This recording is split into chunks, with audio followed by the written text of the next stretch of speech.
இந்த work shop வந்து எப்படி யூஸ்ஃபுல்லாக இருக்குது அப்படின்னாக்கா, ஒரு பெற்றோரும் ஒரு குழந்தையும் சேர்ந்து இது பண்ணி அட்டெண்ட் பண்ணும்போது, அவங்க சொல்கிற அந்த டிப்ஸ் அண்ட் ஸ்ட்ராட்டஜிஸ் குழந்தையும் நோட் பண்ணிக்க முடிஞ்சுது. அதை எப்படி இம்ப்ளிமெண்ட் பண்ணணும் உடனே அப்படின்னு சொல்லிட்டு ஒரு ஒர்க் ஷீட்ஸும் பண்ண வச்சாங்க. ஸோ அப்போ வந்து அவளால் இம்ப்ளிமெண்ட் பண்ண முடிஞ்சுது. எனக்கு எங்கே தப்பு பண்ணுறேன்னு தெரியுறதுமா.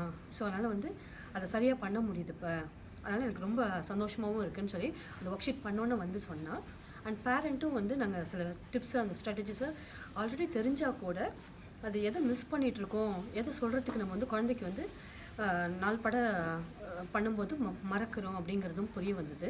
ஸோ அதை வந்து இம்ப்ளிமெண்ட் பண்ணிக்க முடிஞ்சது. நானும் ஆஸ் அ பேரண்ட்டாக குழந்தை மட்டும் இம்ப்ளிமெண்ட் பண்ணாமல் நம்மளும் குழந்தை எப்படி இம்ப்ளிமெண்ட் பண்ணணும்னு புரிய வந்தது. ஸோ டிப்ஸ் அண்ட் ஸ்ட்ராட்டஜிஸ் ரொம்ப ரொம்ப ரொம்ப யூஸ்ஃபுல்லாக ஒரு குழந்தைக்கு சொல்கிற மாதிரி ஒரு பேரண்ட்டுக்கும் சொல்கிறாங்க. அது ரொம்ப ரொம்ப தேவையாக இருக்குது. ஆல்ரெடி நமக்கு தெரிஞ்சிருந்தா கூட சிலது நமக்கு வந்து நம்ம மறந்து போகிறதுனாலையும் ரொம்ப யூஸ்ஃபுல்லாக இருக்குது. மார்க் கண்டிப்பாக 90/90 வாங்க வைக்க முடியும் அப்படிங்கிற அந்த நம்பிக்கையும் கொடுக்குறாங்க அவங்க. அண்ட் சிவாஜி வந்து ஒரு குழந்தைக்கு சொல்லித்தர மாதிரி சொல்கிறாங்க. அவங்களோட குழந்தை மாதிரி சொல்லித்தரதுனால ரொம்ப அது ஹாப்பியாகவும் இருக்குது. ஒரு வீட்டில் இருந்து கற்றுக்கிற மாதிரி, ஒரு சொந்த ஃப்ரெண்டுக்கிட்டேருந்து இல்லை ஒரு நல்ல தெரிஞ்சவங்கள்ட்டேருந்து கற்றுக்கிற மாதிரி ரொம்ப ஹாப்பியாக இருக்குது. அதுக்கப்புறம் வந்து ஒரு மோட்டிவேஷ்னல் டாக்கும் வச்சுருந்தாங்க இந்த ஒர்க் ஷாப் முடிஞ்சோடனே.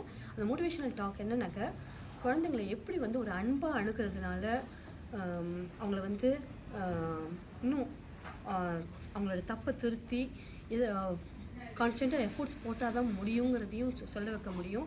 அதே போல் அவங்கள எப்படி ப்ரைஸ் பண்ணணும், அவங்க அச்சீவ் பண்ணதுக்கு எப்படி ப்ரைஸ் பண்ணணும், நம்ம வந்து இன்னும் பண்ணலான்னு சொல்லி அவங்கள ஸ்ட்ரெஸ் பண்ணாமல் அவங்க பண்ணதுக்கு வந்து அவங்க எஃபோர்ட் கொடுத்ததுக்கு எவ்வளோ தூரம் அவங்களால அச்சீவ் பண்ண முடிஞ்சிருக்கு அப்படிங்கிறத அதை பாராட்டணுங்கிறது புரிய வந்தது.